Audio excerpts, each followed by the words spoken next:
이 시간 우리 하나님 말씀 함께 보도록 하겠습니다. 오늘 하나님 말씀 예레미야서 8장 18절에서 9장 9절입니다. 예레미야서 8장 18절에서 9장 9절 우리 함께 하나님 말씀 교독하도록 하겠습니다. 제가 한 절, 여러분 한 절 함께 교독하겠습니다. 슬프다 나의 근심이여, 어떻게 위로를 받을 수 있을까? 내 마음이 병들었도다.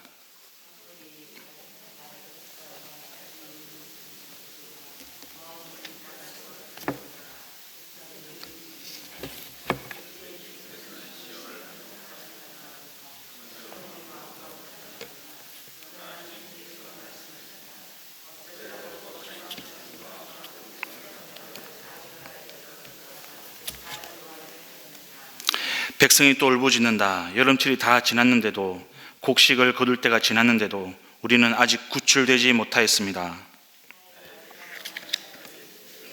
상하였기 때문에 내 마음도 상처를 입는구나. 슬픔과 공포가 나를 사로잡는구나.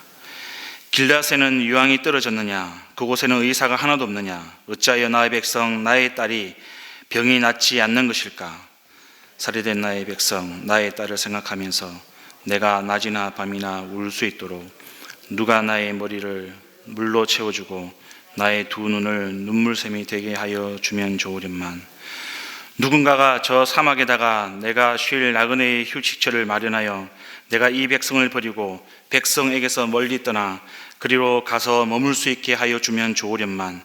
참으로 이 백성은 모두 가늠한 자들이요 배신자의 무리이다. 내 백성이라는 것들은 활을 당기듯 혀를 놀려 거짓을 일삼는다. 진실로는 없고 그들의 폭력만이 이 땅에서 판을 친다. 참으로 그들은 악에 악을 더하려고 돌아다닐 뿐 내가 그들의 하나님인 줄은 알지 못한다. 나 주의 말이다. 친척끼리 서로 거침없이 사기를 치고 이웃끼리 서로 비방하여 돌아다니니 너희는 서로 이웃을 조심하고 어떤 친척도 믿지 말아라. 누구나 이렇게 자기 이웃을 속이며 서로 진실을 말하지 않고 있다. 그들의 혀는 거짓말을 하는데 길들여져 있다. 죄 짓는 일을 그치려 하지 않는다. 서로 속고 속이는 일을 되풀이하면서 기만 가운데 살기 때문에 아무도 나를 알려고 하지를 않는다. 나 주의 말이다. 나 만군의 주가 말한다. 보아라, 내가 내 백성을 금속 단련하듯 단련하며 시험하여 보겠다. 내 백성이 악을 저질렀으니 죄 많은 이 가련한 백성을 내가 달리 어떤 방법으로 다룰 수 있겠느냐. 내 백성의 혀는 독이 묻은 화살이다. 입에서 나오는 말은 거짓말뿐이다. 입으로는 서로 평화를 이야기하지만 마음속에서는 서로 해칠 생각을 품고 있다. 이러한 자들을 내가 벌하지 않을 수 있겠느냐. 나 주의 말이다. 이러한 백성에게 내가 보복하지 않을 수가 있겠느냐. 아멘.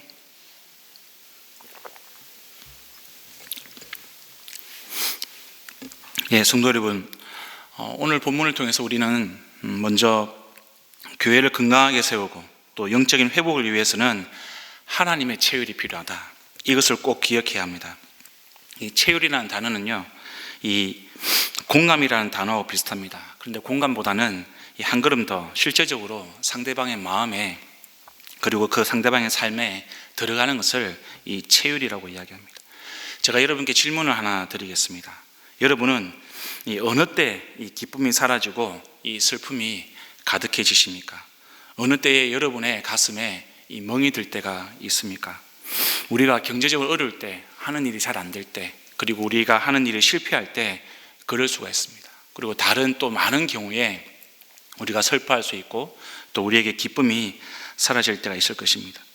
그런데 그런 많은 경우 중에서도 특별히 우리가 이 애지중지 키운 자녀가 부모를 배신할 때, 그리고 그 부모를 버릴 때 그 부모는 상처를 깊이 입고 또 아마 그 상처 때문에 눈물로 세월을 보내게 될 것입니다. 제가 2002년도에 있었던 사건 하나를 소개를 하겠습니다. 제주도에서 있었던 사건인데요, 고시성을 가진 60대 아버지가 한 명 있었습니다. 그리고 그 아버지한테는 30대 아들이 있었는데요, 이 폭력 전과자였습니다. 폭력 전과자. 2002년 11월 어느 날 이 아들이 아버지를 찾아옵니다. 그리고 자기가 돈이 필요하니까 아버지가 가지고 있는 땅, 제주도 땅 850평을 자기한테 달라고 그렇게 때를 썼습니다. 땅을 주지 못하겠으면 그 땅을 처분을 해서 그만큼 돈을 달라. 내가 돈이 필요하다. 아버지가 돈을 해달라고 그렇게 요구를 했습니다. 아버지는 이 아들이 다 큰 성인이고 또 결혼까지 한 가장인데 때만 되면 찾아와서 이렇게 돈을 요구하니까 그날은 좀 화가 많이 났습니다. 그래서 아들이 마음에 안 들어서 이 아들에게 야, 이 녀석아, 제발 좀 정신 좀 차려라. 네가 이제 다 큰 성인이고 가장이고 또 한 아내의 또 남편인데 아이까지 있는데 좀 이제부터라도 정신 차리고 남편 역할 또 아버지 역할을 좀 잘하면서 바르게 살아라. 이렇게 따끔하게 훈계를 했습니다. 이 훈계를 들은 이 아들이 만약에 이 아버지의 말을 듣고 아버지 죄송합니다. 제가 잘못 생각했습니다. 제가 바르게 살겠습니다. 이랬으면 잘 끝났을 텐데 그러지 않고 이 아들이 오히려 아버지한테 이 폭력성이 있으니까 아버지가 돈도 안 주고 자기를 막 이 혼을 내니까 이 화가 많이 났습니다. 그래서 주먹과 발로 이 아버지를 사정없이 두들겨 패버렸습니다. 그러다가 이제 신고를 받고 출동한 경찰한테 이 아들이 붙잡혔습니다. 결국 재판에 갔고 그 재판을 통해서 1심에서 실형이 선고가 됐습니다. 여러분, 이 돈 때문에 자기가 낳은 아들한테 폭행을 당하는 이 아버지의 마음이 어땠을까? 고 씨는 이 아들에게 당한 배신감, 절망감 때문에 상처를 받고 잠도 오지 않았습니다. 그런데 또 한편으로는요, 이 자기가 낳은 아들이지 않습니까? 이 교도소에 갇혀서 처벌받는다고 생각을 하니까 이 불쌍해서 아버지로서 또 한편으로는 억장이 무너진 겁니다. 그래서 이 아들이 자기 죄를 뉘우치고 변화되기만을 그렇게 바랬습니다. 그런 마음으로 고 씨는 이 재판 2심까지 갔는데 그 2심 재판부에 아들에 대해서 선처를 호소했습니다. 이 아버지가 아들의 선처를 호소하면서 적은 그 탄원서 일부를 제가 조금 읽어드리겠습니다. 존경하는 재판장님, 제 아들이 부모에게 한 행동은 100번, 1000번, 1000벌을 받아도 마땅합니다. 하지만 어린 손녀와 며느리를 위해서 한 번만 선처해 주십시오. 아들을 한 번만 용서해 주시면 아들 교육을 철저히 시켜서 다시는 이런 일이 발생하지 않도록 제가 노력하겠습니다. 이번 한 번만 선처해 주실 것을 간곡히 호소합니다.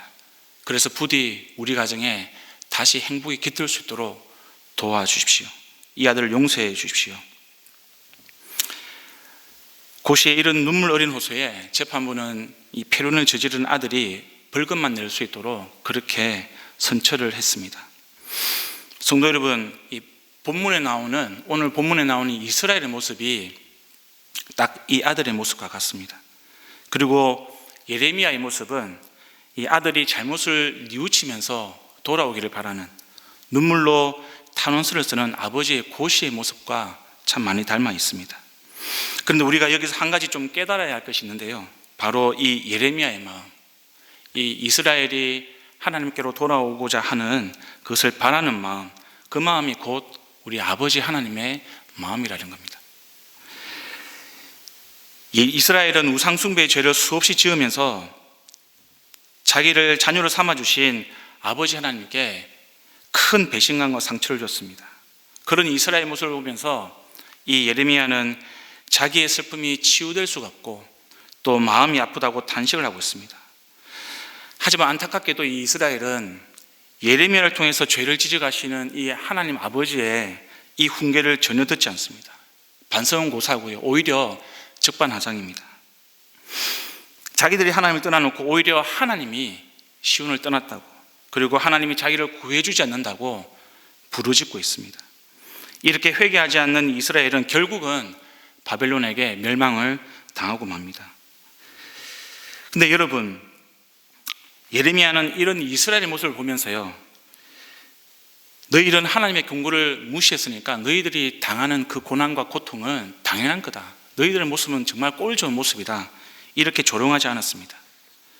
이 예레미야는 오히려 반대로 21절 보시면 나의 백성 나의 딸 이스라엘의 채찍을 맞아서 상처를 입었는데, 마음이 상했는데 나의 마음도 상처를 입었다.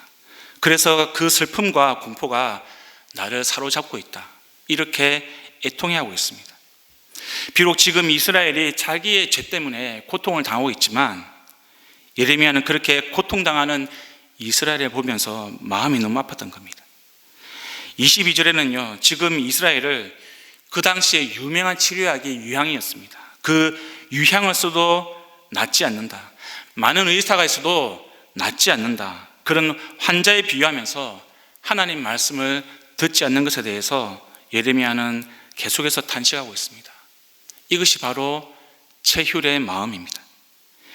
예레미야에게 이스라엘이 당하는 고통은 남의 고통이 아니었습니다. 자기 고통처럼 느껴졌습니다. 여러분, 이 체휼하는 예레미야의 마음이 어디서 오는 것입니까? 바로 하나님의 마음에서 나오는 겁니다. 지금 이스라엘을 체휼하는 이 예레미야의 탄식은 하나님 아버지의 탄식입니다. 하나님은 지금 예레미야를 통해서 이스라엘에게 사랑하는 나의 딸, 사랑하는 나의 백성이라고 부르시고 계시는 겁니다.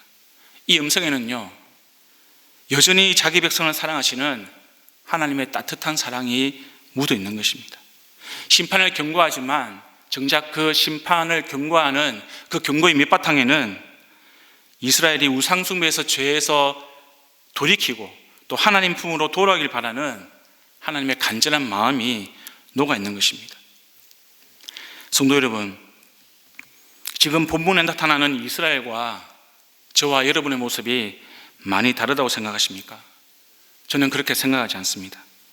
우리는 우리 자신이 얼마나 자주 우리의 마음을 우상에게 뺏기고 있는지 돌아보면 이스라엘과 우리가 크게 다르지 않다는 것을 알 수 있습니다. 그런데요, 한 가지 이스라엘과 달라야 하는 것이 있습니다. 그것은 돌아오는 것입니다. 돌이키는 것입니다. 우리가 죄에 빠질 때마다 죄에 머무르지 않고 죄의 길에서 돌이켜서 하나님께로 돌아오는 것입니다. 아무리 탕자처럼 살아도 하나님의 그 체휼과 하나님의 그 긍휼을 생각하고 다시금 돌아오는 것이 바로 이스라엘과 우리가 달라야 하는 길입니다. 비록 죄의 길 그 한가운데 우리가 있을지라도 우리를 포기하지 않고 우리 이름을 따뜻하게 불러주시는 그 아버지 하나님의 품으로 우리가 돌아와야 한다는 것입니다. 오직 체휼하시는 그 하나님만이, 우리를 향하여서 긍휼을 베풀어 주시는 그 하나님만이 우리를 용서하시고 치유하시고 우리를 구원해 줄 수가 있는 것입니다. 저와 여러분이 이 체휼하시는 하나님의 은혜, 하나님의 긍휼만을 의지하면서 우리가 마음의 우상이 자리 잡을 때마다 돌이켜서 하나님께로 돌아오는 그런 삶을 살기를 간절히 소망합니다.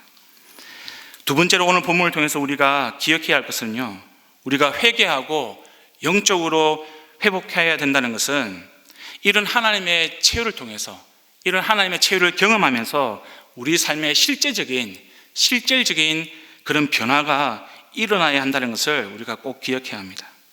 오늘 본문이 우리에게 가르쳐주는 그 실제적인 변화는 바로 거짓이 없는 것입니다.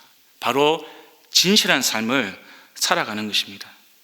그 진실은요, 하나님과의 관계뿐만 아니라 사람과 사람, 우리 이웃과 친구의 관계에서도 나타나야 한다고 하나님은 말씀해 주고 있습니다. 여러분 3절부터 9절까지 한번 보십시오.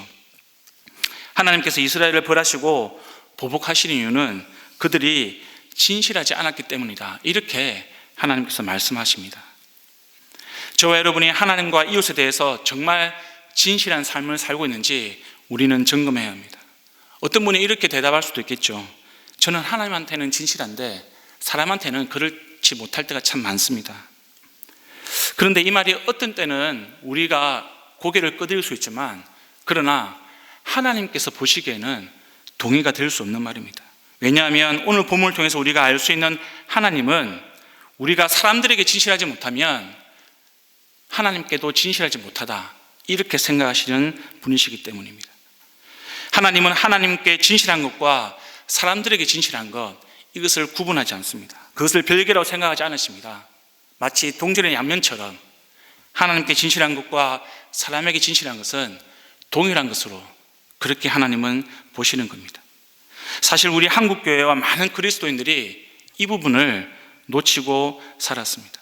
특별히 사회 지도층에 있는 우리 기독교인들이 그렇게 많이들 생각하고 약한 부분이 그런 부분이었습니다. 예를 들어 보겠습니다. 위장전입이나 부동산 투기가 그렇고요. 또 최근에 뉴스에 많이 나오는 자녀의 진학, 군생활, 직장의 문제, 그리고 경제생활에까지 엄마 찬스, 또 아빠 찬스, 이렇게 부모 찬스라는 단어가 많이들 나오고 있습니다. 이 모든 것들이 비슷한 맥락입니다.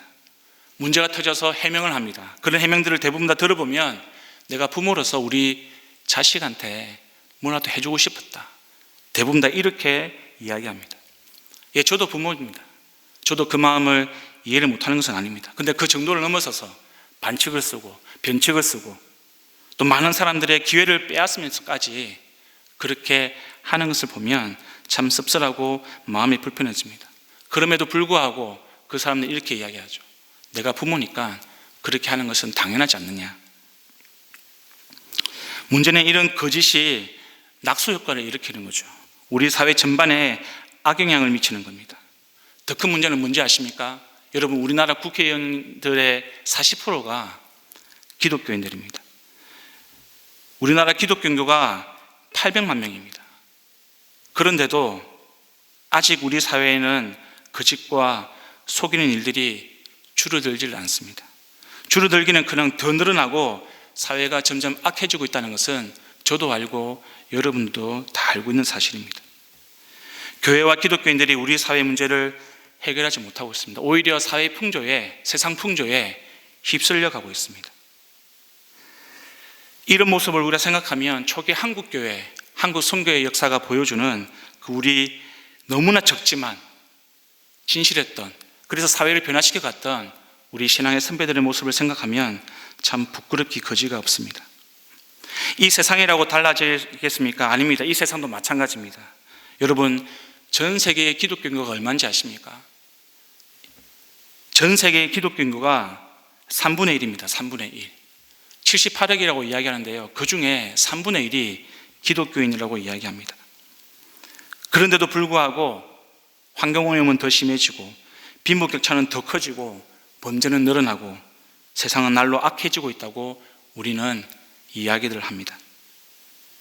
성도 여러분, 우리가 우리 자신과 우리 교회를 넘어서 또 한국교회와 전 세계 교회를 위해서 기도해야 할 이유가 여기 있는 것입니다.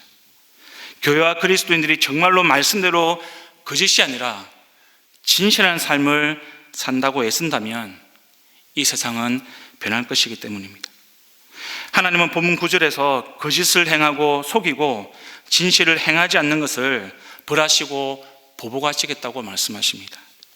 우리는 이런 하나님의 경고를 그리스도인의 한 사람으로서 두려워해야 합니다. 지금 하나님은 이 말씀을 한 개인에게 주고 계시지 않습니다. 이스라엘 공동체 전체에게 주시는 말씀입니다. 그게 무엇입니까? 예, 하나님은 우리 한국교회 그리고 전 세계에 있는 기독교인들에게, 교회에 이 말씀을 주시고 있는 것입니다. 우리의 신앙은 우리 개인의 차원을 넘어서는 겁니다. 우리가 속한 공동체와 연결되어 있고요, 나아가서 세계와 연결되어 있는 것입니다. 그래서 우리의 신앙은 선교적인 것이고 우리는 선교적인 삶을 살아야 하는 하나님의 백성, 하나님의 자녀인 것입니다. 우리는 개인의 삶뿐만 아니라 이웃과 사회, 또 국가와 세계에 대해서 책임감을 가져야 합니다. 저와 여러분이 하나님과 사람, 모든 관계에서 거짓이 아니라 정말 진실한 말과 삶을 행하고 그것을 통해서 하나님의 복음을 우리 삶 가운데 드러내는 그런 성숙한 우리 그리스도인 되기를 주님의 이름으로 축원합니다. 이 시간 우리 말씀을 의지해서 함께 기도하기를 소망합니다.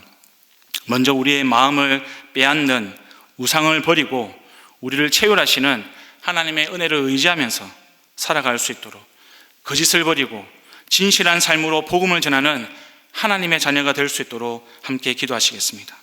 두 번째로 우리는 오늘 국가와 선교사를 위해서 기도하는 날입니다. 우리나라도 전 세계도 전반적으로 악해지고 있다고 이야기합니다. 국가도 개인도 나에게 이익이 된다면 얼마든지 거짓을 행하는 그런 풍조가 점점 강해지고 있습니다. 이럴 때일수록 교회와 선교사들의 책임과 역할이 큰 것입니다. 교회와 선교사들의 진실한 삶을 통해서 영혼을 변화시키고 사회를 변화시키고 세계를 말씀으로 변화시킬 수 있는 그런 역사가 일어나게 해달라고 함께 기도하시겠습니다. 마지막으로 지난 여름에 우리가 폭우가 심했지 않습니까? 교회 뒤쪽에 있는 경사도로가 무너졌습니다. 안전을 위해서 복구가 시급한데요, 그 공사가 잘 될 수 있도록 함께 기도했으면 좋겠습니다. 이것을 위해서 우리가 지금 특별연금을 계획하고 있고 진행을 하고 있습니다. 단순하게 우리가 필요한 재정만 모으는 것이 아니라 온 성도님들이 우리가 속한 이 공동체를 정말 사랑하는 마음을 모을 수 있도록, 그래서 그 사랑과 헌신 가운데 우리 교회가 더 건강하게 한 몸으로 세워지는 그런 교회, 그런 공동체 될 수 있도록 함께 기도해 주시기를 바라겠습니다. 그리고 가지고 오신 개인 기도 제목 가지고 계속 기도하시고 돌아가시겠습니다. 기도하시겠습니다.